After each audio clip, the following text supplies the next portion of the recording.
how often do you see people at work, throw their hands up in the air and then run out in the hallways and dance around because something good has happened? It's like it never happens. But if it's a football game or a hockey game, people will paint up their faces, and when there's a goal scored, which is a symbolic act too, right? Because, human beings like to hit the target. There's a sexual element to that, but there's also an element of hunting, and there's an element of specifying your target and achieving it, and doing that cooperatively with all the other people on your team and competitively in relationship to the other team. It's a real little microcosm. But the point is the symbolic element of that will grab you. Just like you're a primitive tribesman, and you won't even notice. You'll think, oh, I'm just having a party because my team won. It's like, yes, you are some peculiar creature. So, and all the teams, they have their tribal logos, essentially, and all the iconography that goes with it, and they're treated almost as if they're sacred objects by people who are the fans. They'll go look at the silver cup, and they're happy if it comes to their town. It's like, don't be thinking you're not superstitious. It's just that our modern superstitions are invisible to us, and we don't notice they're there. It's like, you're superstitious right to the core. And human beings have always been. Hi, you're just after seeing a video clip there of Jordan Peterson from his 2015 series on personality, on heroism and shamanism. That little clip you just saw is basically he's talking about how people identify with their sports teams and so on, and more so than they do themselves. I think it's an interesting aspect is culture. So this video, I just want to talk a little about culture and finding yourself in culture, what to do about it. I've taken 3 clips from the Jordan Peterson interview, which is a very broad, it's a 2-hour interview where he talks about heroic structures, he talks about shamanism, but really he's talking about cultures. These are just little snippets from one part of that video. And the reason I think they're relevant is that we have to understand how we are affected by culture and how it can hold us back or can push us forward in life. So basically the idea of culture is that it's like something that's plug and play. You don't have to think about it, you belong to it. So when you're a small kid and you're raised in a particular culture, you don't have to evaluate every aspect of culture, you just buy into culture. And it's automatic, and it has advantages and disadvantages. And the advantage is that you don't have to work things out, you just fall into place. The disadvantage, of course, is that you do not work things out. Now, if we look at the work of Sigmund Freud is basically saying that human beings have aggressive tendencies, sexual tendencies, a tendency to survive and push themselves and grab what they want and what they feel they need. But we've also got culture or society on the other side. And in culture, we are sacrificing some of our instinctual drives. And this is why in Civilization as Discontent, Freud stated that the sacrifice what we have for culture is guilt, that we start feeling guilty. We have a thing called the superego, which is the inner critic which holds us back. And the reason why is that we can't be super aggressive in culture, in society. We have to fit in. And there's advantages and disadvantages of fitting in. And of course, the advantages of fitting in is that in society, we have a place, we have support. Otherwise, we're on our own. That's pretty rough. If you're just on the planet and just trying to do everything on your own, it's very hard. So civilization helps you, but also you have to repress yourself in order to fit into civilization. Now, in that clip that we just saw, he's talking about how it is that people are superstitious and how often they are very emotional, say, in a sports team. And the reason why is basically tribalism, and that when we say are looking at, say, something like a sports team, I myself might not be able to express who I really am because I'm repressing myself. And that's the downside of civilization, is guilt and emotional repression. We tend to feel guilty over things, we tend to hold ourselves back, we tend to repress ourselves. But sometimes through things like a football team, for example, we can actually express ourselves. And so we over-identify, as he's saying, who jumps up and down saying had a great day, but we do when we see the team, because we go back to a tribal level and we go as a group, we condense and we jump up and down together. It's acceptable silliness, but it also allows us to release in a healthy way that repressive energies. And the thing we have to remember is that if we look at aggression, things like beating people up, things like raping people, abusing people, are types of aggression which are not acceptable. So how do we have acceptable ways of expressing aggression? And one of the acceptable ways is in the field of sports. And that's one of the reasons why people get so excited by sports and jump up and down so much. They're able to let that repressive energy out, maybe some libidinal sexual energy out, and maybe some creative energy out in a way that they don't feel they can in daily life. Now, he's also saying in this clip that we are a very superstitious creature. I think that's very interesting. He's basically saying that we're not seeing it. So we can look back at other cultures in the past and see how people are superstitious, but even that we are superstitious in that we have all sorts of totems, we have all sorts of symbolic things that we have in society, and that we are basically a lot more like tribal people than we'd like to think. Another aspect, he's going to take a clip here and he's going to talk about patriotism and choosing the self versus choosing civilization. And he talks about how strong and effective that is. So just to get an idea of how the culture we're in can take over and that can dominate us, and we don't even realize it. And in the heat of the moment, we'll get sucked up in a kind of a group energy. Let's just take a look at this clip. Culture, superego, Freud's categories, id, ego, superego, map quite nicely onto nature, individual, culture. So that's kind of interesting. The king, the patriarch, the plow, the phallus, order and authority, and tradition. The wise old man and the tyrant. Dogma, the day sky, because it's illuminated. It's illuminated. The day sky is masculine in its symbolic nature. Your countryman, your brother, the island, the heights, the ancestral spirits, and the activity of the dead. To the degree that you're patriotic, no, you're possessed by the symbolism of culture and the symbolism of the known. You would regard that as a virtue, right? What's more important to you, your own being or your family? Or your own being or your family or your culture? Which is more you? Well, it's not obvious, and depending on the situation, people make different decisions. As soon as it's wartime, everybody says, oh, my culture is more important than me, and off they march, even if it's World War I, and all they're marching to is, continual death. You're gripped by these things in ways that you just cannot understand. Okay, so what he's saying here, obviously, is that in a war situation, we choose culture over ourselves. In other words, normally, our instinct as a human being is to choose ourselves over culture. We choose ourselves over other family members, over society, our friends. We regularly see this, that human beings are a pretty selfish bunch. But in certain situations, we actually see that we actually choose the culture over ourselves. We sacrifice for the good of our fellow human beings. It's hard to believe we'll do this, but it actually ties into the power of culture. And Jordan Peterson makes a very emphatic point. He says you don't realize the degree to which this is it's there, you're not even seeing it. And sometimes you look at Jordan Peterson, he can say dramatic things, particularly more lately than then. This is, I think, 2015, so before he became famous. But pretty much, especially in lectures, and especially in old lectures, he was talking about stuff based on research.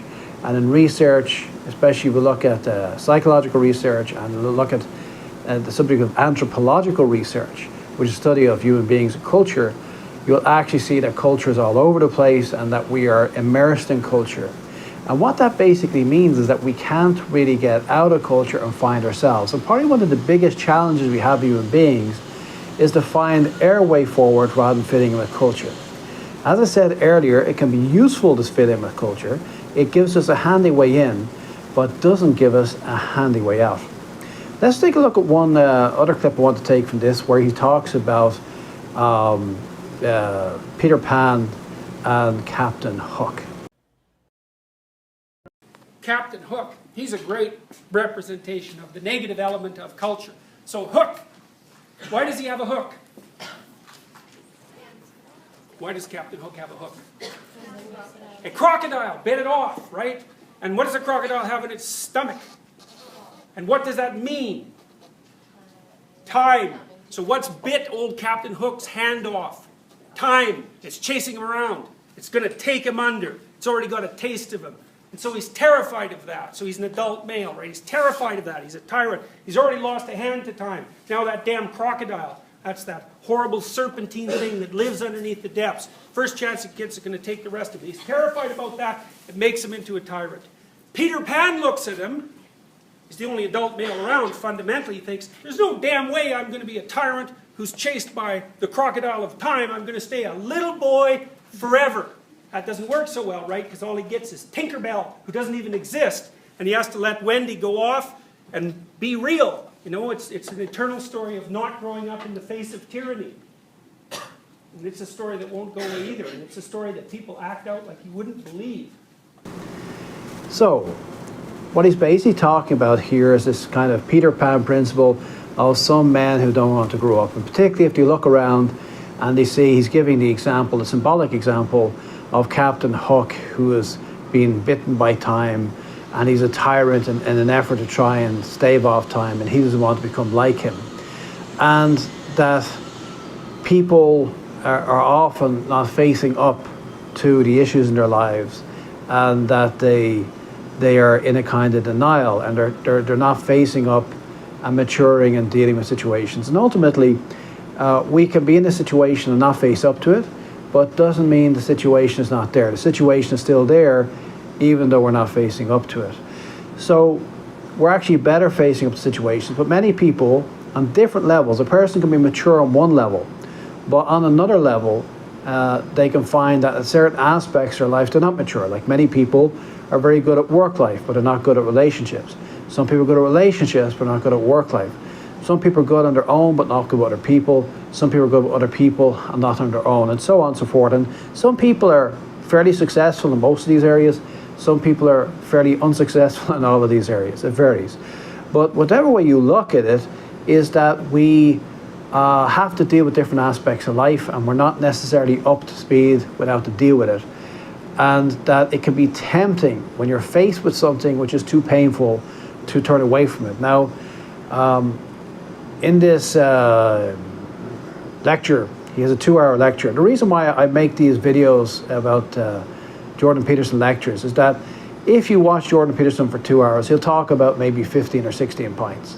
And I'm pretty sure that most people, without maybe a background in psychology or philosophy or anthropology, they might miss a lot of the points. So I just like to pick out a few points which I think are psychological and practical for daily life. And I'd like to comment on those points.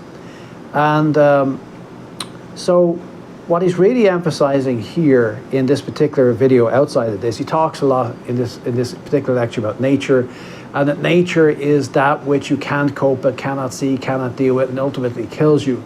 And so I think we can put that as a frame of reference to the Hook quotation that this guy, Peter Pan, doesn't like adults because he's scared of death. And ultimately we're scared of nature.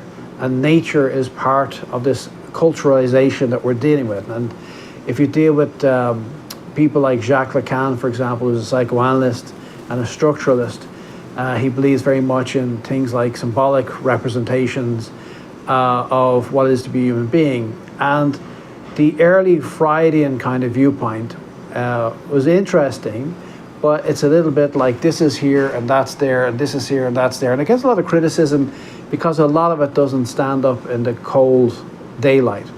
Whereas the more symbolic representations that have been taken up by postmodern philosophers and by psychoanalysts and Jungian analysts and people like that, is to see things more symbolically. And so if you look at Lacan, for example, he basically says that there's a thing called a real. And these are just words, phrases. You can't prove this, it's a theory. But I think it makes a lot of sense. He calls the thing called the real, and the real is something you can never know. And then we have the symbolic, which is culture. Culture is the symbolic realm, and we try and live in culture. And then we have a thing which he talks about the mirror self and the mirror phase, whereby we look around culture as a small kid and we try and fit in. And ultimately, when we try to fit in, it's our false self. It's not really who we are.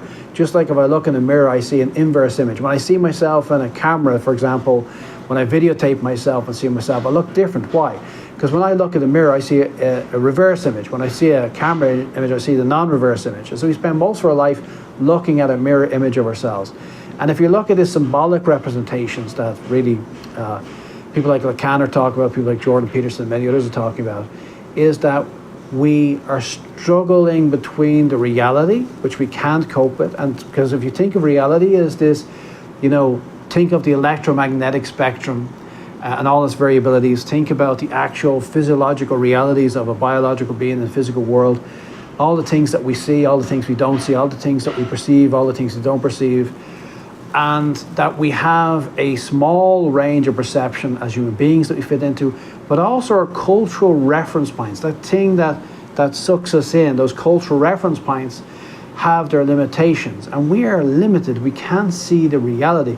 The reality is too big and too broad for our little human brains to be able to deal with. And so we're forced to live within a small sliver of reality. And much of that reality, on the edges of that reality, we can't cope with. I think I remember I saw a few movies on this theme, a few TV shows over the years. The theme of people being maybe in a city or a town, and on the edges of this city or town, there's a fog, and nobody can get past that fog. And this is, of course, in the movies or the TV shows, maybe they're stuck on an asteroid, they think they're on planet Earth, or, there's some kind of force field. But from a symbolic point of view, what's actually happening here is that we have the limitations of our perception. If you go back to, I've mentioned this guy a few times, this channel, Carlos Castaneda, and this his idea of the Yaqui Indians and shamanism and stuff.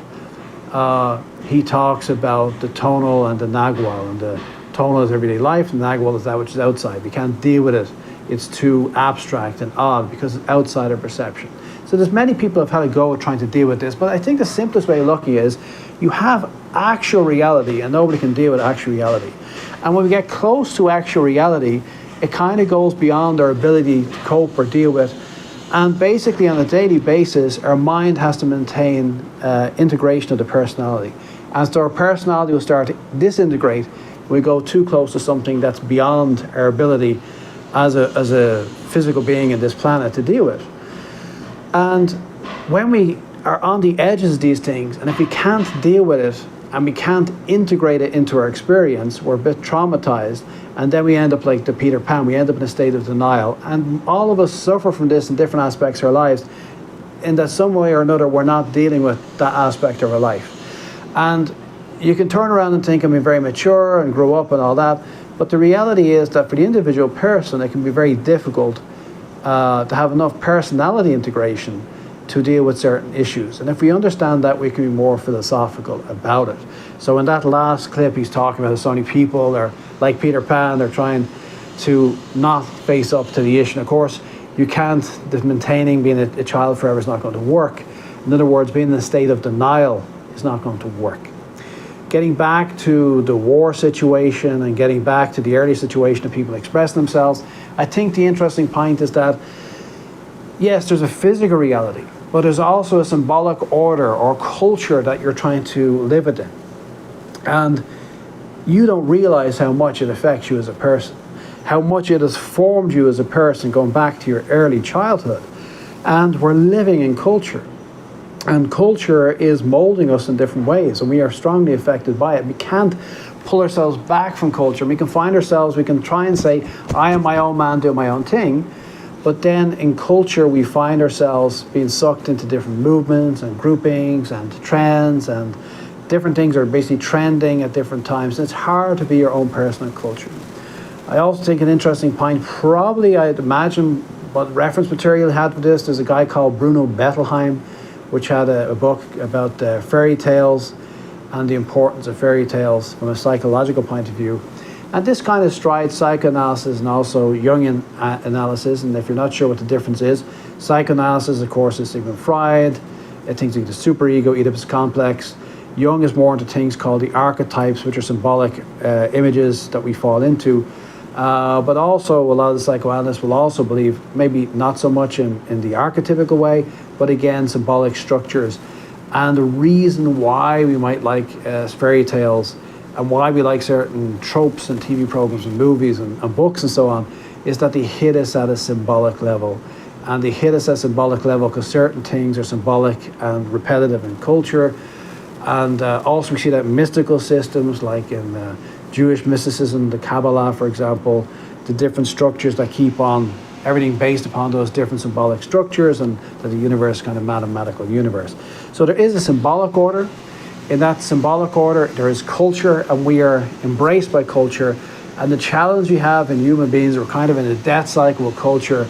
Culture will, like I said, culture will bring us into the world, but it can introduce us to the world, but it can't bring us out of the world. It can't make us actualize. We cannot actualize ourselves by culture. I can't take another human being and make them grow and develop.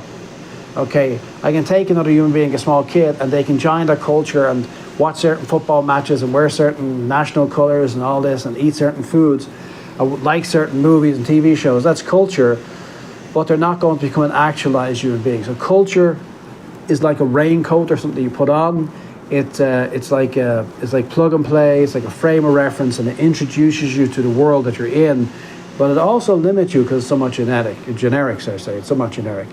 And so while we can't escape from culture, we need to go beyond it. And the closest thing, if we think about it, is to get deeper into the symbolic aspects, because you have reality and you have a symbolic ideal structure. Most psychotherapeutic systems believe this. I can't say these are reality or not reality, but a lot of people propose this, and it makes sense that there is a physical, organic challenge we have as human beings trying to fit in with all our needs and wants.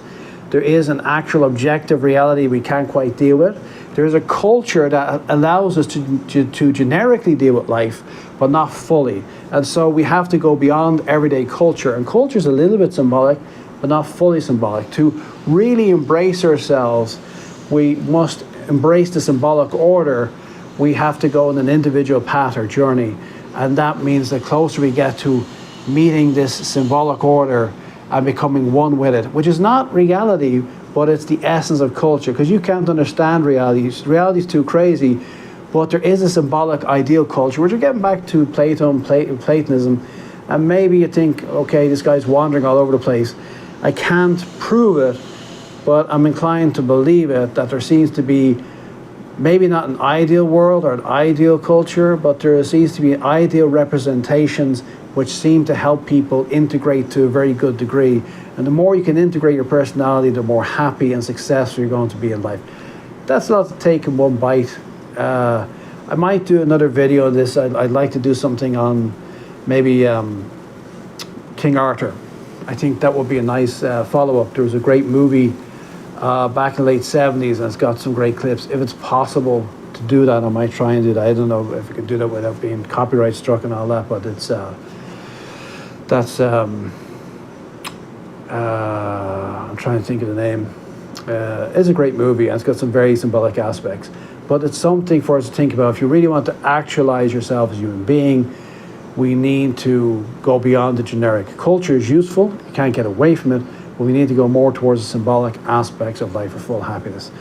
Hopefully I'll take this up again, some other videos, we can go deeper into it a little bit. Please like, subscribe if you like the video, and I'll talk to you next time.